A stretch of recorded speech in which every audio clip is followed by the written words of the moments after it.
Welcome back to Prof E Plays. I'm Prof E, and we are going to be picking up with Cepheus Universal. It's bothering me. All right, so we're picking up with Cepheus Universal. At this point, the last episode ended in a little bit of, I guess, a cliffhanger of sorts, right? In that we had just made some noise as we were exiting the warehouse that serves as the Sons of Okshani's headquarters, and we got noticed, is the thing. So the question is, what's going to happen next? Which is always the question, right? So what is going to happen next as we are trying to exit here? This is Tuesday night. Remember, the assassination is going to be happening on Friday. If you have no clue what I'm talking about, you may want to go back and watch some of the former videos. That one. I do. If you go back to the beginning of the video, it's probably gone by now. If you go back to the beginning of the video, I have started putting a card up there to indicate that you can link to the full campaign. Okay, all right, so that said, let's go ahead and figure out what's going to happen next. So we're starting a new scene here. I might be able to use some of the combat rules, which has me kind of excited. I'm kind of hoping that's the direction we go, but at the same time, I don't want people to die. All right, so so we start out. Remember, we're using the gemulator here for our game master emulator, and so we start with our expected scene. My expected scene at this point is that we are going to be caught breaking in, but I guess technically breaking back out by the Sons of Okshani. So this is the question, right? So is the expected scene what actually happens? So let's go ahead and roll our D100 to find out. Now, last scene we were successful at gathering the information we wanted to gather. I'm going to go ahead and roll this and get it's a -10 on this. Yes, because we were successful last time. So 36 was what we had there. You saw it. -10 would be a 26, which indicates no change. So that is in fact what happens, is that we are caught, right, breaking in. So the location here, we need you to find that. The location here is going to be the warehouse that is the Sons of Okshani's headquarters. Now, our goal here, I believe it makes sense that we want to just get out. That is really our goal. We're not trying to take out this whole organization or the leadership or anything like that right now. Rather, we just want to get out the information we have and take some time to think and plan about what's going to happen. Okay, so I think our goal is escape. All right, so that is that. So what we know is that Lionel made some kind of noise on the way out because he failed utterly in his dexterity roll to sneak back out quietly, right? After having lots of really good, right, computer rolls to try to like hack into their systems. Um, but on the way out, he stumbled or something caught their attention. So now the question is, right, um, I'm wondering kind of what the goal of the people who hurt us is going to be. Now, they might want to capture us or they might want to kill us. It's not obvious kind of where they fall in that spectrum, right? So, in any case, there's probably going to be combat happening if we can't get out fast enough. At the very least, I wouldn't like, expect for us not to have shots fired at us. So, I think that is something we need to keep in mind. So, a few questions come to mind. So one question, now, because of the way things are set up, the way that I'm imagining is that these voices that we heard are coming from. Now we know that it was in kind of an inner office. Now I feel like it was probably on a higher level, so it's somebody's going to be like looking down at us, which is not great for us. I don't think. I mean, it feels like they would be in a better position than we are in. In fact, is there any? Just checking to see if there's any kind of modifier for that. Um, no, no. Okay. All right. Well, that's not bad then, I guess. Okay, so I think they're going to be firing at us from above. So I don't know that we're going to necessarily do like a full out combat because we really just want to get out. Right? We're not so interested in um, really anything else. So we get out, we're okay. Is the hope, right? Especially because there were like no guards here. For some reason, this place was weirdly empty. Okay, so let's go ahead and see what we can find out. So I guess the first question is who is going to get to go first? So for that, I'm actually going to go ahead and use the initiative rules. Okay. Right, so initiative rules tell me. So in a combat situation, these rules use a group perception mechanic where one player rolls for the PCs and the GM rolls for the NPC antagonists. Now, playing solo, you naturally roll for both. All right, so here's what we need. So first thing, we need to know the distance that we're at. I think it makes sense here. So that really we're just trying to notice each other. So that's all just going to kind of be a wash between the two of us.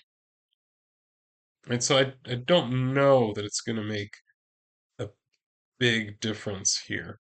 So it's really going to be a matter of intelligence versus intelligence. Neither group has 8 or more members. These are the types of modifiers that my group has 8 or more members. No. Resting, distracted, busy, or unprepared. I think that we're all kind of aware of what happened. So I don't think we're going to have that. One character has tactics 1 or more. One character has recon 1 or more. Okay. All right. So that's something we need to think about is whether these are things that are visibility restricted, riding your vehicle, or ambush have various modifiers attached to them. Well, I don't think that we're dealing with those cases. The question really is, do we have Recon 1 and Tactics 1 involved? If so, those will give you modifiers. So I think the people that I'm imagining here being in this meeting might possibly have tactics. So I'm going to go ahead and ask that question. I'm going to ask it of the Oracle. Okay, so Oracle, I think it's likely. That's what I'm going to say. So it's likely they have some kind of, at least tactics 1, that would give them +1 modifier on this. That is the Sons of Okshani who caught us. So do they in fact have that? 69 would indicate yes. Okay, so they do have that. So we get a +1 modifier because we know that Forrest, who is part of our group, has a +1 from Recon. And so we have that, and then we're going to take, I think, is it the highest? Based on what?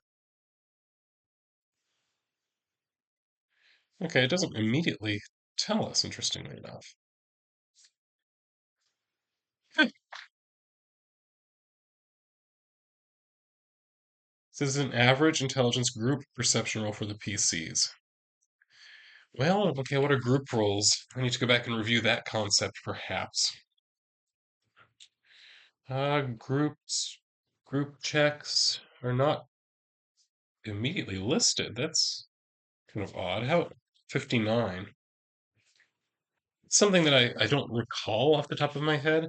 Now there is kind of, oh, here's a perception roll,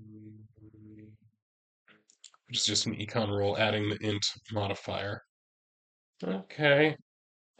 Aiding another. Guess that one might possibly be what we're talking about here. But we're trying to resolve it with just one roll, is what it is the way that it would be perceived to me. Well, okay, let's just say that we're just going to use Forrest's um, stats, and he has a 0 modifier. And let's also just assume the same, right, for the opponent. So we're just going to roll twice, right? So first, this is for our group.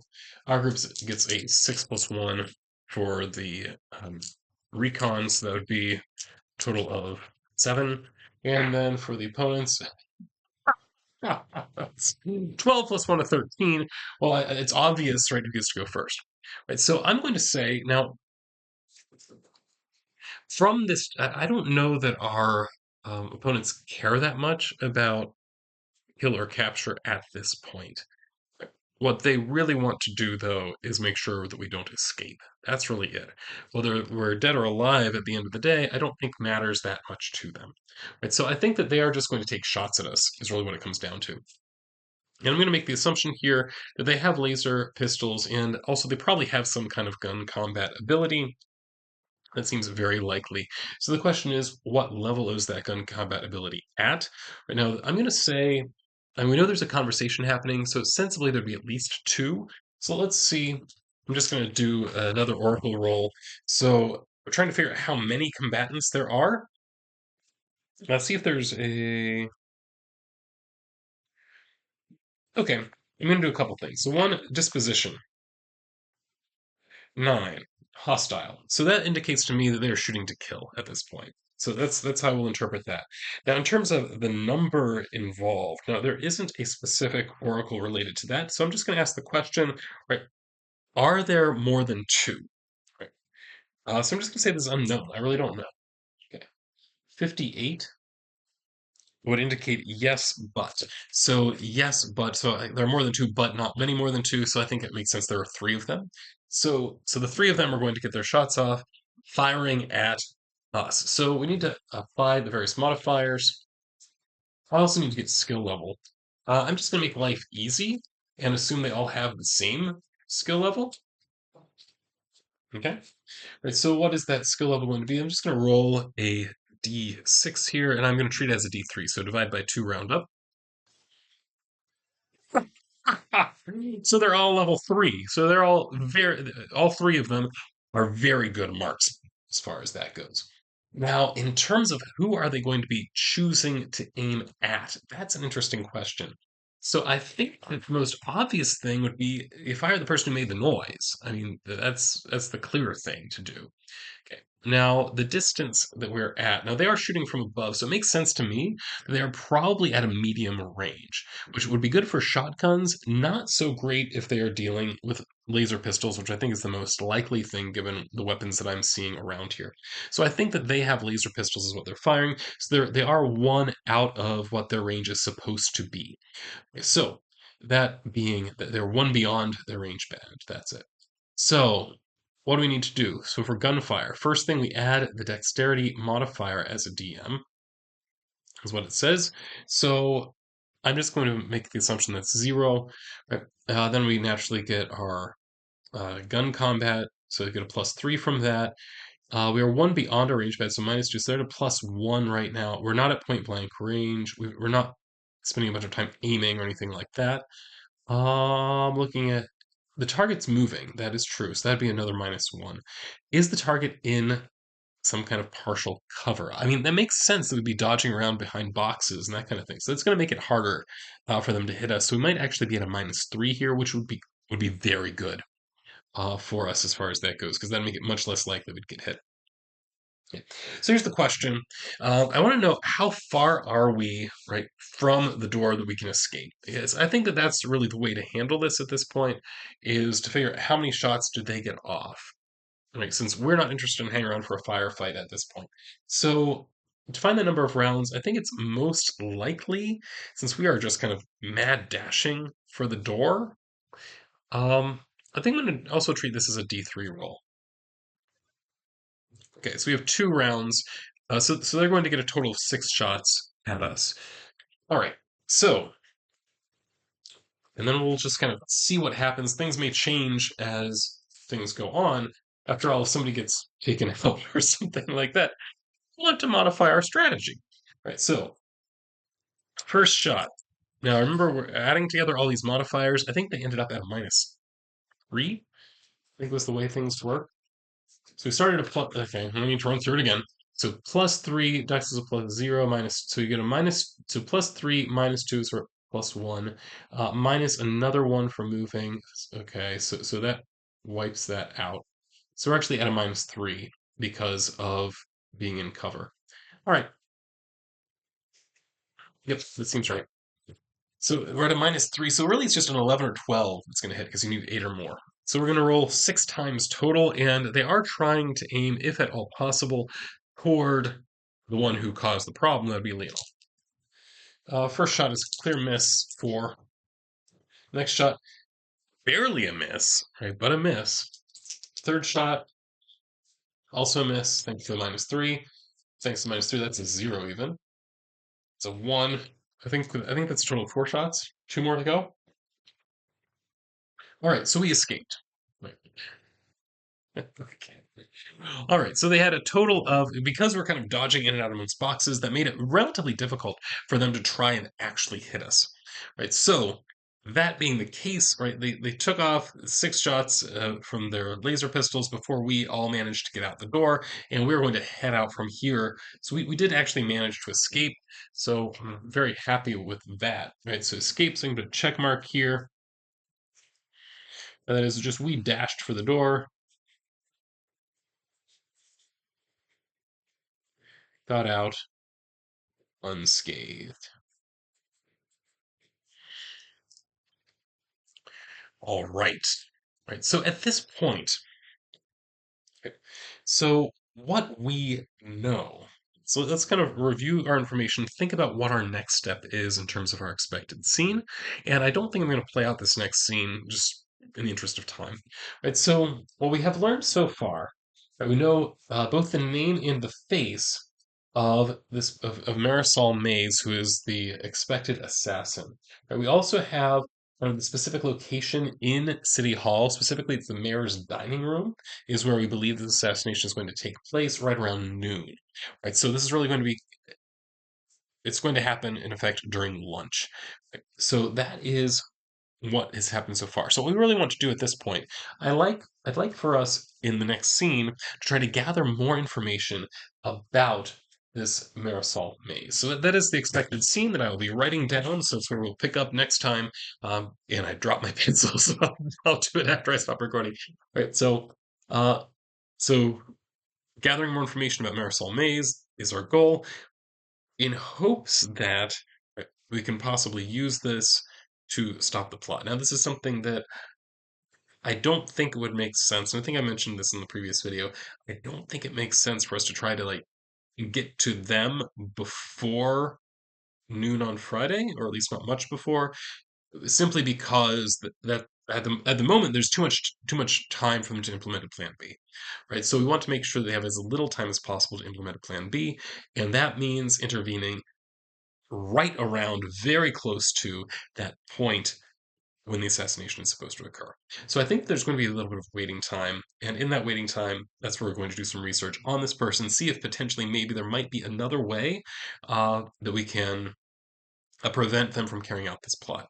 Right, so I think that that is a pretty good place for us to stop and anticipate picking up next time. So this is Prof E signing off.